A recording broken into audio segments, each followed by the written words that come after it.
Hi there, I'm Kathleen Fordyce, and I'm going to be taking some time to reflect on our course EDU 211, as we have only one class left. So over the course, I've definitely learned a lot of things, and maybe even most of them while I may have known about. I think that the way that they've been approached has been completely different, and the way that I myself have approached them has been completely different, and therefore it really has completely changed what I knew about these things. So what part has been the most challenging personally and why? I think for me, that would probably be not trying to turn. So it's hard for me to say, okay, we need to make sure that we are talking about First Nations and making sure that we are, including, them and making sure everything is made in the curriculum to include their way of knowing and things like that. And part of me thinks, well, why would we not want to do that of all cultures? And I've actually had conversations. I had a conversation with my sister about it yesterday. And I know it makes sense. I know we need to educate people about the real history.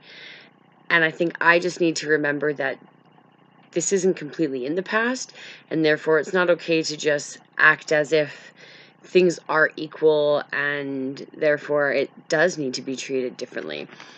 Over this course, I have realized that there are still most First Nations people on reserves around the country are definitely at a disadvantage to the rest of us and are living with a lot less. Kids have less at school and less at home. They're governed completely different, and there's reasons why we have to start changing the way that we're doing things. And maybe it is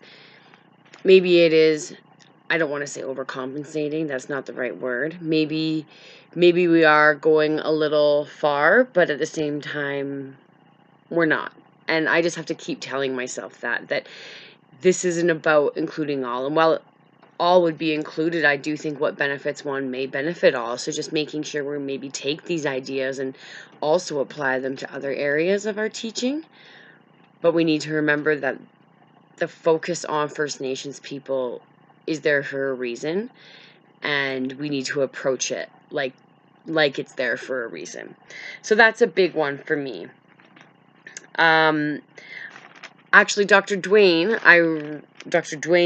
what was his second last name? Sorry. Dwayne Donald.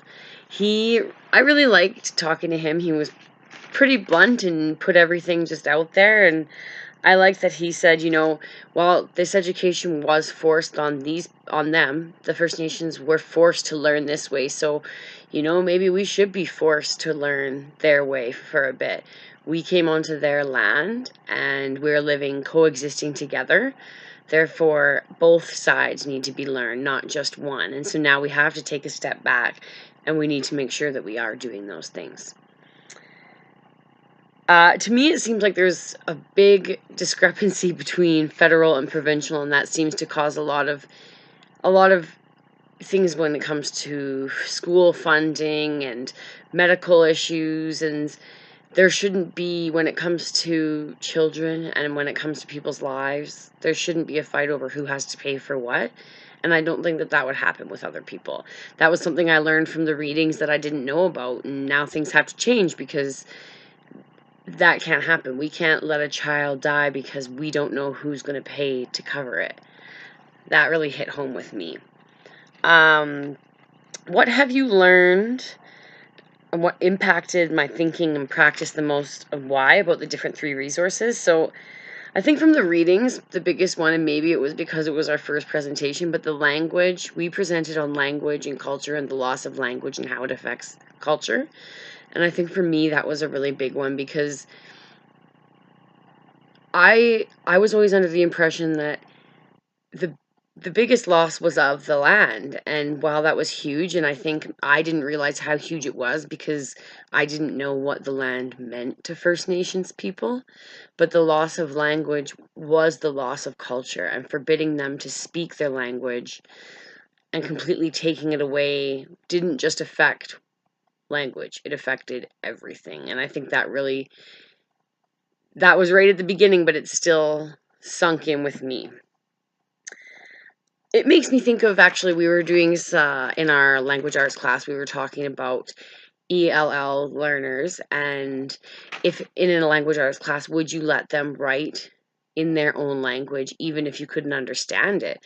And I did back that side. I said, I think that if they're going to sit there and feel completely outcasted, let them write in their language. Don't let their language to be taken away. We don't want them to forget it. So why not let them write in their language and feel more of who they are and connect with themselves? A big thing for me, what I've learned is that there is so much to be learned when you start to ask questions and you start to ask why. And our Orange Shirt Day presentation played a major role in that for me.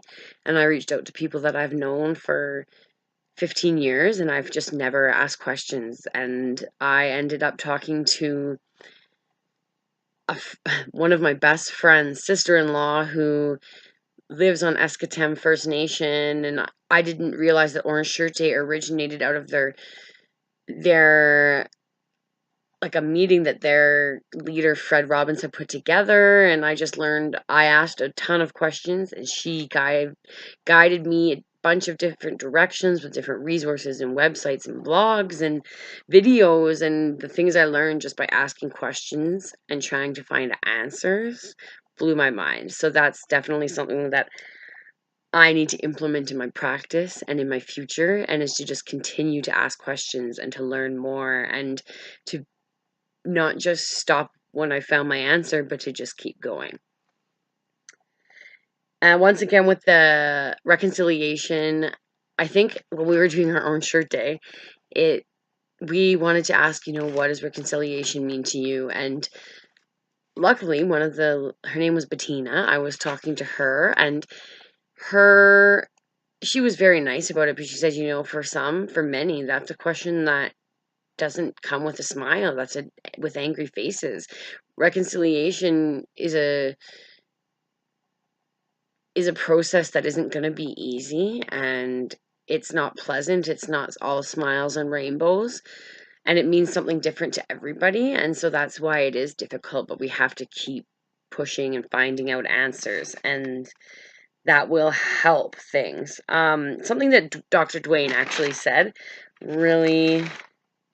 So he said there's no peace until we agree on what has transpired. And I think that's really major, is until there's an actual agreement on our histories together, there can't be reconciliation, because we aren't in agreement on the stories of a relationship.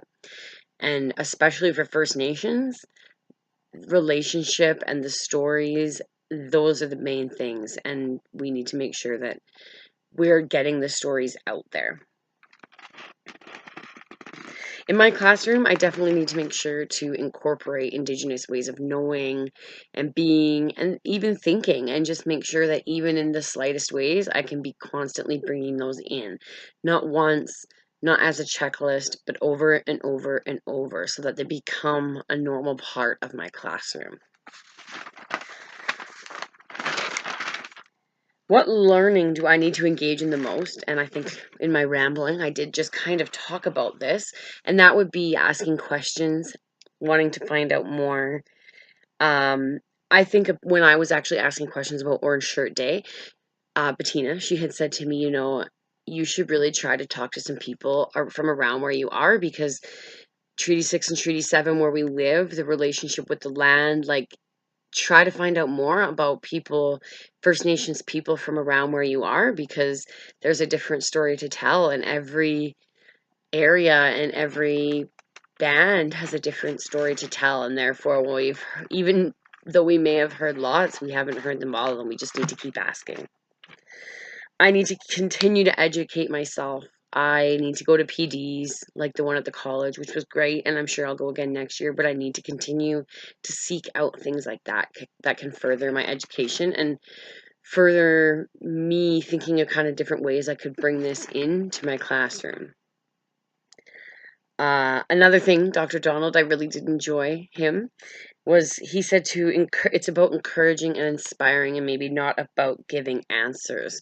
So when we start this course, we all feel like, well, what, I don't know how to teach this. What am I going to do? And I think my perspective has shifted that I might not know the answers, and that's not what's important. It's important that I'm encouraging and inspiring my students to also continue to try and find out answers and to educate themselves. And maybe we can work together to learn more.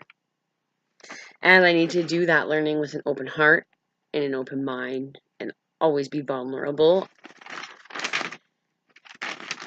One thing I do know I need to learn a lot more about is treaties. And I don't really know how I'm going to do that yet, but I know I'm going to read. I'm going to find out as much as I can from different perspectives. I'm going to ask questions and just see what I can learn. I guess, in conclusion, I really enjoyed the course. I still have a final paper to write, so you'll hear more about that. And I'll talk to you later.